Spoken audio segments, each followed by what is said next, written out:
That shouldn't be allowed. This is my son. Ishaan Tharoor of the Washington Post. Well, I'm very glad you raised this, Ishaan, though I didn't plant it, I promise you. This guy does this to his dad. That shouldn't be allowed. This is my son. Ishaan Tharoor of the Washington Post. Definitely asking a question in a personal capacity. And mostly to say hi before you go off to your next engagement. Raise the mic. Mostly to say hi before you go off to your next engagement. I'm curious, though, on this tour you've been on, various countries in the Western Hemisphere, have any of your government interlocutors asked you to show evidence of Pakistan's culpability in the initial attack? And what do you say to the repeated Pakistani denials of having any hand in the initial attack? Okay, well, I'm very glad you raised this, Ishaan, though I didn't plant it, I promise you. This guy does this to his dad. Very simply, no one had any doubt, and we were not asked for evidence, but media have asked, and so you are speaking for your tribe in that in 2 or 3 places media asked this question. Let me say very clearly that India would not have done this without convincing evidence. But there were 3 particular reasons I want to draw your attention to, all of you. The first is that we've had a 37-year pattern of repeated terror attacks from Pakistan, accompanied by repeated denials. I mean, Americans haven't forgotten that Pakistan didn't know, allegedly, where Osama bin Laden was until he was found in a Pakistani safe house right next to an army camp in a cantonment city. That's Pakistan. Mumbai attacks, they denied having anything to do with it. One of the terrorists was captured alive, his name, his identity, his address in Pakistan, everything was revealed. Under interrogation, he told us where he was trained, what was done. The US intelligence, as well as ours, recorded the chilling voice of the Pakistani handler giving minute-by-minute instructions to the killers in Mumbai, telling them where to go. And they were monitoring Indian TV and saying, there are people hiding on the 3rd floor of that hotel, go and shoot them there. This kind of thing is going on. Your sources recorded this too. So we know what Pakistan's all about. They will dispatch terrorists, they will deny they did so until they're actually caught with red hands. That's the first.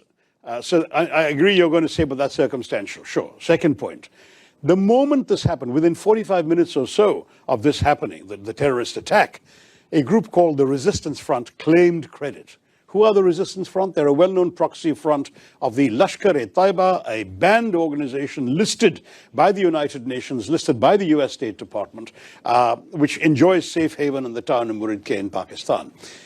The Resistance Front, evidence about the Resistance Front and its doings was presented by India to the UN Committee on Terrorism in December 2023 and repeatedly again in 24. But the problem was, of course, Pakistan too is a member of that committee. The Resistance Front was not listed by the UN, but its identity was known and publicized. These people then claimed credit within a time span. There were no media present when these killings took place. Most of the world hadn't even learned about this when they claimed credit. So that was itself a smoking gun. They repeated that claim 24 hours later. And having repeated that claim 24 hours later, then their handlers must have woken up to the gravity of this and told them to take it off their site. So they did. But the fact is, the credit claim was on record and the world has seen it. Third, when the first strikes happened on the terrorist camps, funerals were conducted, including for members of some of the key organizations, the Jaish-e-Mohammed in particular, and the Lashkar-e-Taiba. The funerals were conducted, and photographs have emerged on social media showing Pakistani generals and police officers in uniform attending these funerals, being conducted by relatives of these terrorists. So we're looking at 3 concrete pieces of evidence as far as India is concerned. But finally, I can add to the mix, we also have intelligence services. They have been studying very carefully these terrorist attacks.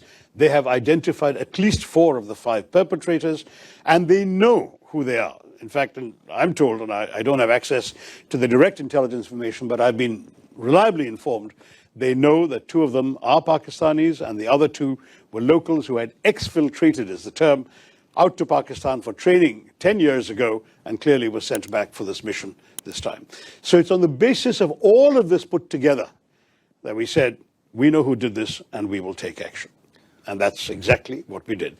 I can assure you India is not the kind of country that would undertake a military operation without very solid basis for doing so.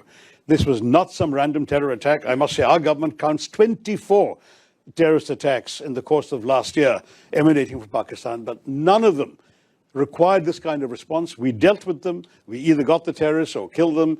Minimal damage, very little loss of life. We dealt with it.